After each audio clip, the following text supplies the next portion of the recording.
dilaksanakan secara sempurna, sembahyang itu naik walahanur mempunyai pancaran cahaya dan mendoakan kepada orang yang melaksanakannya. Hafizallah, moga-moga kamu dipelihara oleh Allah karena kamu telah memelihara aku. Sebaliknya, kalau saatnya sembahyang dikerjakan secara tidak sempurna, rokoknya tidak sempurna, diganggu oleh bunyi handphone,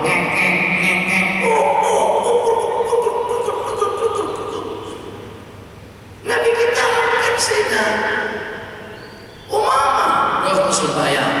Nabi kita pernah buka pintu tingkap atau jendela pintu di waktu sembahyang. Nabi kita pernah tarik Sayyidina Abdullah Ibnu Abbas daripada belakang.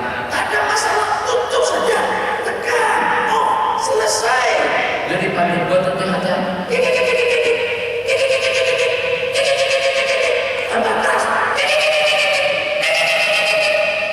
sampai kepada sana orang terganggu dengan bunyinya. Kenapa? Karena belum mendapatkan imbasan daripada ihdinas siratal mustaqim. Tadi saya kenapa ada sebagian pada salatnya sudah dilaksanakan di sini, tapi mungkin barangkali dia ahli firasat, dia agak-agaknya mengaman imam akan baca agak panjang. Akhirnya mereka buat jemaah sendiri di atas keduanya. Kenapa? Dari menciptakan jemaah rumah ketika sholat itu. Kenapa pilih yang mendengkarkan kita di akhirat?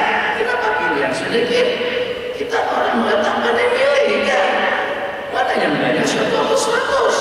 Tampak kita bersuka. Iya tampak, tapi tidak dimustahkan daripada suka lagi. Kenapa? Sebab yang kau sembah itulah yang memberikan keleluasan kepada kamu boleh bersuka. Kalau Allah bagi kamu kesehatan, kamu tidak boleh hadir. Kalau Allah bagi kesehatan kepada kita tidak boleh berbuat apa-apa. Kenapa kamu tidak berpikir secara rasional? Yang dengan tenagamu, kamu boleh sekat jalan sana, sekat jalan sini, boleh atur sana, boleh atur sini. Yang ini ditutup, yang ini dibuka. Itu adalah Allah Jalla wa'ala. Kalau Allah tak bagi kita kesehatan, kita tidak boleh berbuat apa-apa. Tapi kenapa kau balas aku semacam itu? Itu rintihan daripada hati yang berpanduan kepada ayat, bimbinglah kami kepada jalan yang lurus. 6:49 ada sembarang soalan, dipersilahkan.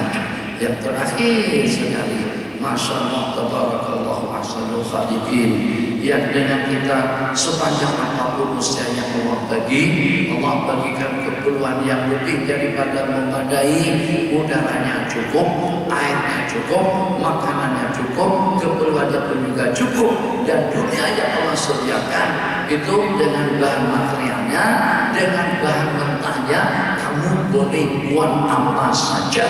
Lengkap keperluan-keperluan yang kalian perlukan.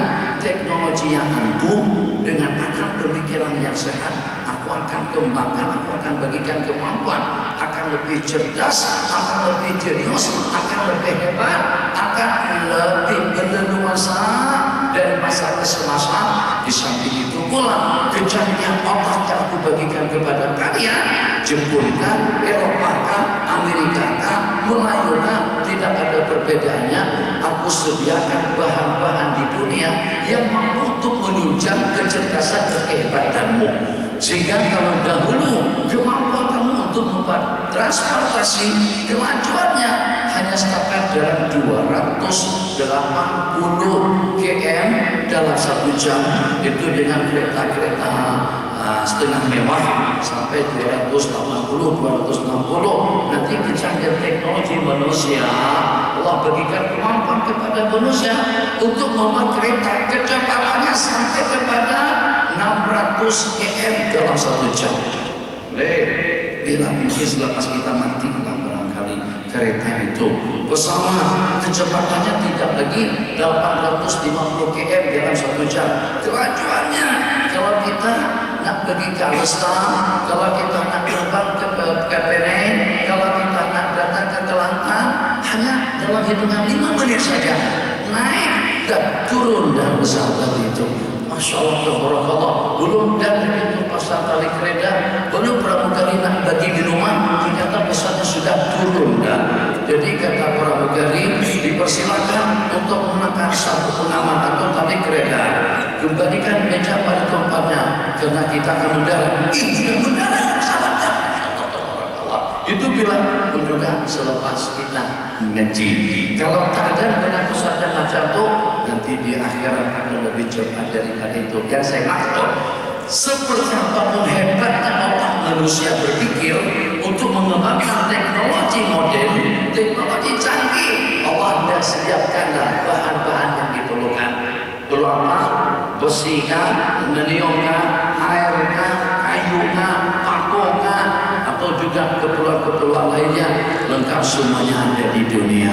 Dahulu dunia ini sudah seperti ini, tapi kemampuan teknologi manusia masih belum mampu untuk membuat besi jadi pesawat, untuk membuat besi jadi roket, untuk membuat besi jadi senjata sesuai dengan kemampuan zaman mereka. Zaman kita, zaman yang akan datang, manusia sudah menghayal akan hidup di planet, berantem berkelahi di planet. Manusia itu nak bergaduh melulu kan, berkelahi jangan sampai ke planet pun juga menembak dan juga ganggu-ganggu. Tapi dalam khayalan peluru yang digunakan tembak hancur. Jadi manusianya itu sudah tidak ada jasad, tembak terus lenyap seperti jadi cahaya aja. Tak payah dikuburkan, alhamdulillah. Jadi yang profesinya tukang kubur itu bankrupt nanti pada masa yang akan datang. Sebab sudah tak perlu kuburan, jasad manusia sudah lenyap dan hancur. Itu teknologi senjata canggih untuk khayalan masa depan. Jadi alhamdulillah, tekankan dengan penuh khasyah dan juga dengan konsultasi, minta bimbingan kepada Allah. Ihdinas siratal mustaqim. Allahumma hdina biman hadait. Bimbinglah kami bersama orang-orang yang Kau bimbing. Silakan hadis. Bismillahirrahmanirrahim. Sampai pukul 7 sesubuh. Bismillahirrahmanirrahim. Mazhab Syafi'i perempuan yang suci dalam waktu asar hendaklah ganti solat zuhur juga. Namun ada amalan perempuan di sini apabila diadu persoalan ini adalah mereka tidak menggantikan solat zuhur tersebut. Bolehkah? Perempuan bersih pada waktu asar, yang selepas dia mandi maka dia wajib mengqadhakan sembahyang asar dengan zuhur. Dan asar dengan zuhur. Ramai di kalangan muslimat kita yang tidak tahu permasalahan yang ditanyakan. Jadi secara hukum, apabila dengan seseorang, baik laki-laki maupun juga perempuan, laki-laki yang tidak sehat akal pemikirannya, yang tidak waras, seketika orang itu gila terus sembuhnya bila sembuhnya sebelum maghrib, kira-kira dalam setengah jam sebelum azan maghrib berkumandang. Maka dengan orang tadi itu selepas sehat atau perempuan wudu selepas bersih, perempuan nifas setelah berakhir masa nifasnya, karena berakhirnya masih pada waktu asar, maka dia wajib mengqadha sembahyang asar dengan zuhur. Atau kaidahnya tiap sembahyang yang boleh dijamak, yang boleh dihimpunkan pada waktu yang pertama dan kedua, sembahyang yang boleh dilaksanakan pada waktu yang salah satunya seketika dijamak. Maka kalau pada kita temukan penghujung waktu yang kedua, seolah-olah dengan kita menemukan waktu kedua-duanya. Kedua sebab tersebut itu wajib diqadha. Jadi macam mana kalau tidak terqadha? Macam mana? Macam mana kalau tidak terlaksana? Berarti seperti dengan hutang piutang yang tidak terbayar. Yang macam mana pun bayarannya atau dengan biar tagihan itu masih ada lagi. Jadi walaupun kita tidak tahu, ternyata ada telepon, ada air, ada api yang belum terbayar dengan kita. Jadi macam mana pun kalau seandainya jahil semua hidup sampai mati, maka itu bergantung kepada keadaan. Apakah dia tinggal di dusun, apakah dia tinggal di hutan, apakah dia tinggal di Eropa, apakah dia tinggal jauh daripada ulama, apakah dia baru masuk Islam, itu kebetulan yang dimaafkan. Tapi kalau ternyata dia hidup membangun, bergelut dengan ulama, hidup di tengah-tengah masyarakat yang berpendidikan agama, maka maka kebetulan yang semacam itu tidak dimaafkan.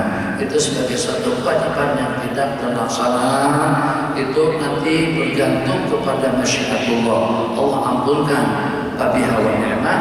Kalau tidak akan diperhitungkan daripada amalan-amalan sunnah, 70 daripada yang sunnah akan menempati satu daripada ibadah fardu yang diwajibkan. Berikutnya, ada yang ada tanya silakan. Tak ada, silakan. Abang, dua soalan.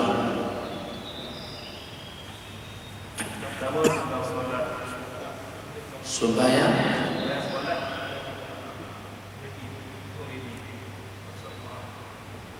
dukung pipi waktu sholat berjamaah. Maknya dukung di mana? Pergi sama mak dah. Kenapa kita dukung dia? Jadi kalau bibi kita katakan saja perempuan dan bersih, kita baru gantikan lampinya dan kita tetap pastikan dia tidak akan buang air. Oke, tak ada masalah, kita dukung saja, dukung supaya tidak banyak pergerakan. Maka kita buat seperti wanita-wanita daripada Nigeria, wanita-wanita daripada Negro. Jadi dia dukung anaknya, kemudian dia ikat. Ada yang ikat di belakang dulu, kan ikat di belakang. Ada juga sebagian ikat di hadapan. Jadi kita tak kacau dia lagi, tangan kita, pergerakan kita ikut pergerakan supaya Allah Akbar. Kita rukuk, dia yang menyesuaikan dengan pergerakan kita. Menunggu macam tunggal atau seperti apa supaya dia tidak lemas. Campulah pada kita rukuk dan sujud. Tapi kalau kita dukung atau kita gendong, maka kalau pergerakan kita tidak sampai 3 kali berturut-turut tidak ada masalah. Jadi dukung pada waktu kita rukuk meletakkan kedua tangan pada lutut, hukumnya sunat saja. Hanya yang wajib meletakkan kedua telapak tangan itu waktu sujud. Jangan spekulasi. Anak didukung terus takbir Allah Akbar dijatuhnya. Nah, kalau seandainya anaknya sudah berumur dalam 3-4 tahunan mungkin oke-oke saja. Tapi kalau baru berusia dalam 2 bulan, innalillahi wa inna ilaihi raji'un. Bukan setakat antar ke klinik, antar ke kubur, mati. Nah, itu tak boleh. Kenapa? Karena ikut mengamalkan amalan sunnah, angkat tangan, waktu takbir. Nah, pegang saja Allahu Akbar. Bismillahirrahmanirrahim. Alhamdulillahirabbil alamin. Rukuk. Allahu Akbar. Ini masih didukung. Sami'allahu liman hamidah. Sebelah sudah. Sebab sebelah yang boleh diangkat. Sujud baru kita letak supaya kita sujud dengan 7 anggota, 2 telapak tangan, 2 telapak kaki, 2 lutut tambah dengan dahi. Yang kedua, tentang persoalan anak bagi ibu bapa yang anaknya susu selama 2 tahun, susu sahaja. Sedangkan polisi kesihatan menyusukan susu selama 6 bulan sahaja. bagi sampai 2 tahun, bagi sampai 2 tahun. Ya bergantung kepada kemampuan maknya. Jadi antara satu sama lain itu tidak sama. Ada kadang-kadang anak nyusu juga, tapi ternyata susu ibu itu tak cukup mana, masih sedikit. Ada juga oleh sudah aja sampai bapak juga ikut menumpang. Karena terlampau banyak anaknya pula malah menyusu sidinya. Jadi kata bapak, daripada membantu terbuang-buang, aku bantu kamu untuk menghabiskan. Oke? Nah jadi yang semacam itu memang tidak sepatutnya diberhentikan dalam jangka 6 bulan. Kalau dia khusus sampai 2 tahun pun juga alhamdulillah rezekinya banyak. Jadi tergantung kepada banyak dan sedikitnya air susu. Bahkan kadang-kadang justru tidak ada air susu langsung. Mau tidak mau kita tidak ikut selepas 6 bulan. Kesian dia jadi koros. Kita akan bagi makanan tambahan yang tujuannya untuk perkembangan tubuh bayi. Tentu perkembangannya sangat-sangat besar dan cepat sekali. Yang berukur hanya dengan perantaraan air susu. Tapi Masya Allah Tabarakallah, nanti kita bersabda dalam sebuah hadis, hanya air susu saja yang mewakili makanan. Kalau pada Nabi kita dapatkan air, kopi, Milo misal saja, tongkat Ali, tongkat Sina Umar, tongkat Sina Abu Bakar, atau juga dengan jenis-jenis minuman lainnya, sirap Bandung, sirap Kedah, dan juga sirap Maloko, Melaka, dan lain sebagainya. Itu doa baginda Allahumma barik lana fima razaqtana wa waskina khairan minhu. Ya Allah, berkatilah minuman yang kau bagikan ini dan bagikan kami minuman yang lebih istimewa. Tapi kalau pada itu nanti kita minum susu, tapi kita berdoa macam ini, Allahumma barik lana bima razaqtana wa zidna minhu. Berkati yang kau anugerahkan dan tambahkan daripadanya. Kenapa ya Rasulullah? Nanti kita minta tambah. Sebab air susu saja yang boleh mewakili minuman dan makanan. Jadi di dalam Al-Quran dinyatakan wahamdu wa kisalu salasuna syahra, masa mengandung dan juga dengan masa penyusuannya 30 bulan. Jadi kata ulama yang 30 bulan itu 6 bulan masa kandungan dan 24 bulan masa menyusu. Jadi kalau keadaan cukup menunjang, keadaan memungkinkan untuk dia menyusu sampai habis genap 2 tahun, sangat-sangat elok sekali. Dikatakan tidak ada yang menandingi air susu ibu untuk perkembangan tubuh. Jadi itu semuanya, IQ-nya, fisikalnya, anggota tubuhnya tidak ada yang sama dengan air susu. Kalau kita gantikan air susu mak dengan air susu kambing sekalipun, tetap tidak seperti dengan air susu ibu kandung dia sendiri. Dulu ada orang bertanya, katanya bagaimana kalau seandainya kita memerah susu kambing, terus susu kambing tadi itu disusukan kepada 2 orang bayi, kepada 2 orang anak. Apakah kira-kira ini laki-laki ini perempuan akan jadi 2 si susu, maknya kambing? Bagaimana? Boleh pertanyaannya. Ya memang dia jadi 2 bersaudara susu, tapi bin kambing lah kalau macam itu. Nah, dan akan jadi 2 susu itu kalau seandainya disusukan oleh salah seorang ibu, oleh salah seorang manusia, bukan minum susu lembu, bukan juga minum susu kambing. Silakan. Assalamualaikum warahmatullahi wabarakatuh. Adakah nikmat terbesar di syurga ialah melihat Allah? Boleh share uraikan tentang perbandingan terhadap seorang melihat Allah? Adakah nikmat terbesar di syurga ialah melihat Allah?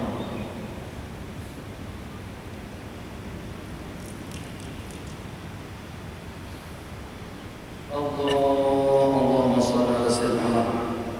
Apakah nikmat terbesar di surga ialah melihat Allah Jalla wa Ala? Bolehkah sampaikan tentang pandangan terhadap seseorang yang melihat Allah di akhirat? Bolehkah berjanji sahabat berjaya kelak di lain hari akhirat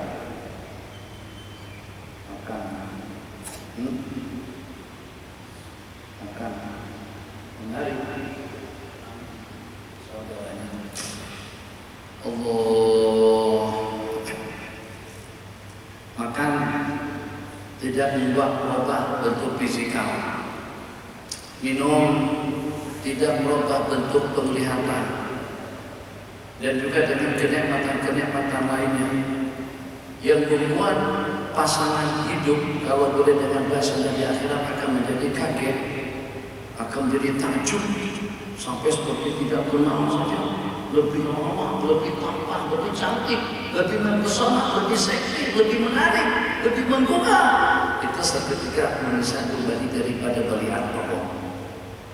Makan banyak manapun makanan yang dimakan, kalau tidak meminta untuk berubah, dia tidak akan berubah. Begitu kan dengan jenis-jenis kenikmatan lainnya.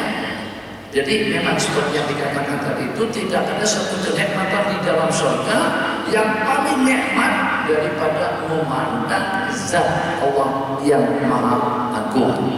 Wujuhu yawma idzin nadhirah ila rabbiha nadhirah, yang pada saat ketika itu wajah-wajah yang ceria karena melihat dan menatap zat Allah yang maha agung. Jadi istri bercakap, apa lawaknya, tampannya, cantiknya, gantengnya, seperti itu. Jadi kita pun bercerita, aku baru saja kembali daripada menatap melihat Allah Jalla wa'ala, macam itu juga sebaliknya. Jadi sebenarnya, ini untuk sebenarnya Putra Jaya ini, yang walaupun saya tidak pernah melihat pada saat ketika itu, katanya sih ada lumbung timah, gitu lah, atau besi, tidak tahu. Kawasan sini, sama aja sama dengan sapi penyampingnya. Sawit, masih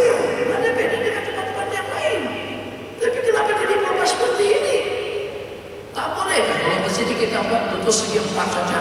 Itu besi-besi yang seperti itu, yang ukir-ukir yang seperti itu tuh. Itu dengan kawan-kawan saya itu boleh. Kan mesti kipas harus begini, kan mesti harus yang ukiran-ukiran di situ.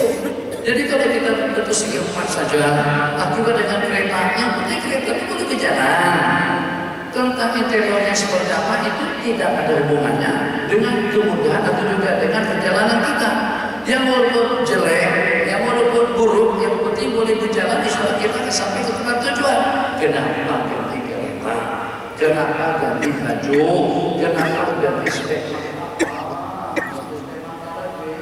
Kenapa dipilih-pilih yang dipilih? Coba yang ini apa?